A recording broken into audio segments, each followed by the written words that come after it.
নমস্কার সবাইকে। তো সবাই কেমন আছো? আশা করছি সবাই অনেক অনেক ভালো আছো এবং সুস্থ আছো। তো তোমাদের আশীর্বাদে আমিও অনেক অনেক ভালো আছি। আজকে আমি তোমাদের সাথে শেয়ার করছি, এর আগে একটা প্যান্ট ছিল, তো তার যে স্টিচিং ভিডিওটা, কাটিং ভিডিওটা তোমাদের সাথে শেয়ার করেছিলাম, তো এর স্টিচিং ভিডিওটা তোমাদেরকে অন্য আরেকটা ভিডিওতে শেয়ার করব বলেছিলাম না। তো এই হলো এই প্যান্টের স্টিচিং ভিডিওটা। তো নেক্সট টাইমের যে ভিডিওটা হবে ওতে আমি তোমাদেরকে এই প্যান্টের সঙ্গে একটা সেট ছিল বলেছিলাম, সেটা একটা চুড়িদার ছিল। তো ওই সেটটার মানে চুড়িদারটার আর কি স্টিচিং ভিডিওটা তোমাদের সাথে আমি শেয়ার করে দেব।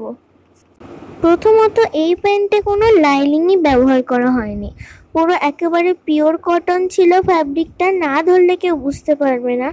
তো লাস্ট টাইমে এখানে যে ফিতেটা হয় প্যান্টের, এটা তৈরি করা হচ্ছিল। তো এই হলো এই প্যান্টের কমপ্লিট লুক। কেমন লেগেছে কমেন্টে কিন্তু অবশ্যই জানাবে, আর ভালো লাগলে আমাদের প্রোফাইলটিকে ফলো করে দেবে। সবাই ভালো থেকো, সুস্থ থেকো, দেখা হবে পরের ভিডিওতে।